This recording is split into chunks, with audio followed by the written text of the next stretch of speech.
Comment construire les formulaires de demande qui seront disponibles pour vos copropriétaires et occupants? Dans la section qui s'appelle Formulaire. Cette section-là est généralement accessible aux membres du conseil d'administration, qui sont les administrateurs de Clic Condo pour votre syndicat de copropriété. Même un occupant qui n'est pas un administrateur, qui n'est pas un des membres du CA, peut se faire attribuer cette fonctionnalité-là par les permissions. Seulement les gens qui sont administrateurs peuvent assigner ce genre de permission-là.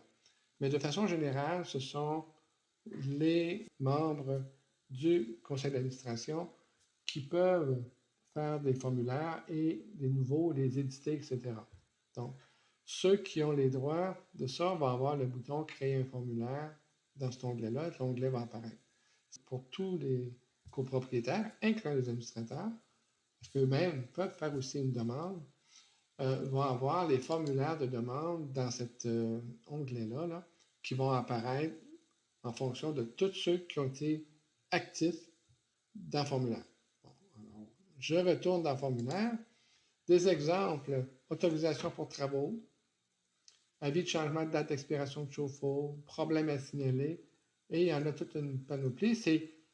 On peut en faire tant qu'on en a besoin. Puis, ça peut être des choses qui sont très fréquentes ou peu fréquentes, comme un avis de mise en vente. Bon, ça serait quoi? On peut même mettre les exigences, etc. Vous allez voir qu'on peut tout personnaliser, le contenu de ces formulaires-là, avec les questions et les boîtes là, de texte ou de réponses aux questions. Donc, une personne qui veut créer un formulaire, comme si je vais voir un produit fini, là, une demande comme telle, dans le formulaire de demande, que je vais aller voir, faire une demande pour autorisation pour travaux. Bien, la personne a rempli ça. L'administrateur qui a créé le formulaire lui a donné un titre, autorisation pour travaux, puis il a écrit dans un sous-titre, lire les exigences ici avant de soumettre votre demande. Donc, il y a toujours un sous-titre et une boîte de texte qui explique certaines exigences ou autres que vous voulez dire avant. Il faut absolument que les personnes soient au courant. Donc, dans le cas actuel, ici, dans le syndicat que moi j'occupe, il est obligatoire d'obtenir une approbation 15 jours avant de faire les travaux. Les travaux doivent être conformes aux exigences des articles de notre déclaration de copropriété. C'est important, là. L'insonorisation des planchers, les membranes insonorisantes, le type de matériaux non combustibles, ce genre de choses. Donc, il y a plein d'exemples ici, là, dans la demande de travaux que j'ai créée. Puis là, ben, il y a des questions. Bon, description des travaux. La date prévue. Faut que quand on ajoute un champ de date, c'est une date qu'on choisit quand on remplit. La durée des travaux, on va rentrer le texte. On va dire ça va durer peut-être 3 ou 4 jours. Réservation d'un ascenseur, par exemple. Oui ou non. Hein? Si on a absolument besoin d'un ascenseur, on clique oui. Sinon, on dit non.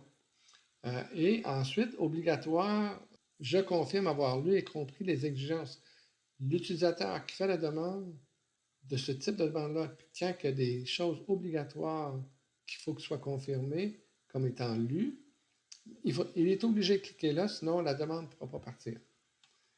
Et évidemment, selon le type de demande, s'il y a des exigences de plan, de détails techniques, de formulaire ou autres, ben, la personne pourra téléverser les formulaires, les photos, les images, peu importe, ce qui a été exigé pour accompagner sa demande afin que les gens qui sont responsables d'y répondre puissent avoir toute l'information nécessaire pour pouvoir répondre à cette demande-là.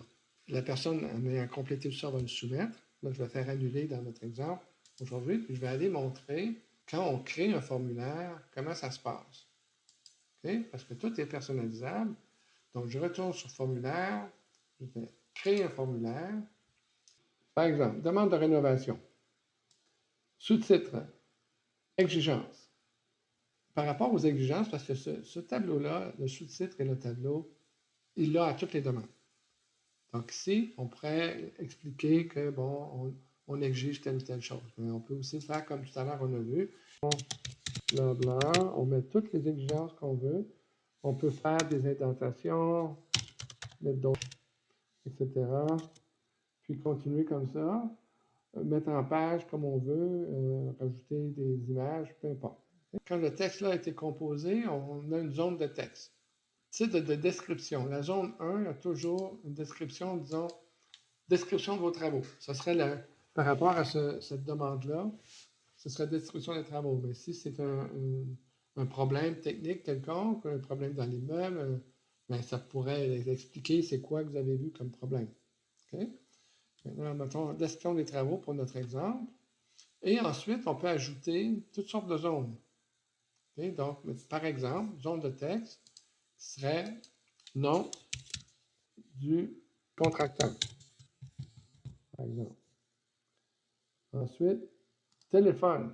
Bon, si on demande un numéro de téléphone, ça va être un champ téléphone, mais la question va être le numéro de téléphone du contracteur.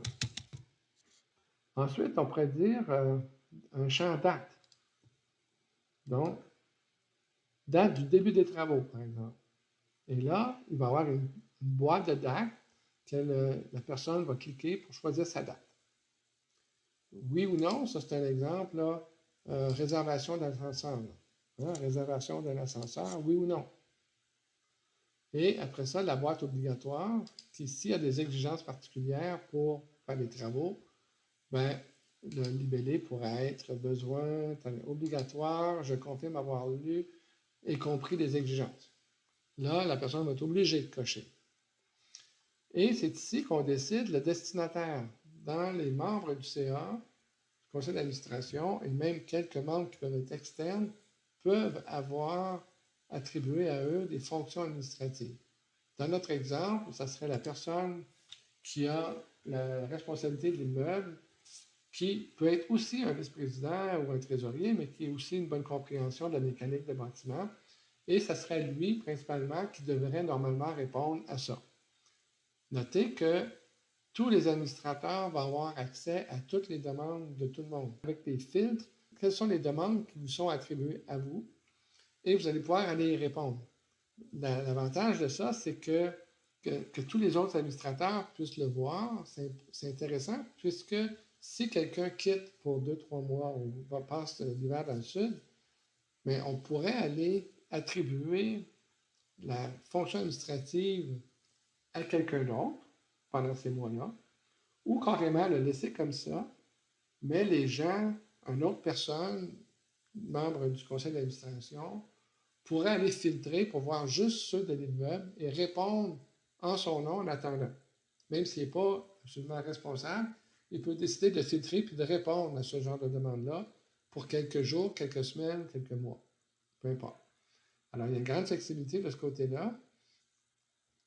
Et puis là, évidemment, quand on construit quelque chose, peut-être qu'on n'a pas fini, on veut aller chercher certains extraits de documents pour d'exigences, ce genre de choses. On le laisse en construction, puis on fait créer. Lorsqu'on fait créer, il se retrouve en construction ici dans la liste. Là, on pourrait dire, ah, ben là, il n'apparaît pas nulle part, on peut le laisser là. On peut le remonter en haut pour y revenir plus tard, le descendre complètement en bas. Et le moment venu, si on veut revenir, on retourne là et on fait quelques ajustements, on édite des choses, on enlève, on ajoute des champs. Et ensuite, on va faire, par exemple, si on fait un changement ici, actif, on va faire enregistrer.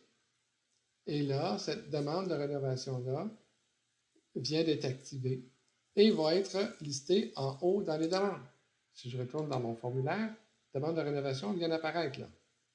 On avait autorisation pour travaux, on a fait un titre différent pour pouvoir les différencier, mais les deux sont disponibles. Bon, il pourrait y avoir des différences, hein, mais évidemment, dans notre cas, on n'a pas besoin de 16 exemples que je viens de faire. On peut la supprimer à n'importe quel moment. Et elle va disparaître de la liste des demandes dans les documents de demande qui sont disponibles. Là. Ici, là, le formulaire de demande, là, il est disparu. Ceci complète le tutoriel là, de formulaire, créer des formulaires, puis comment ça fonctionne avec les demandes.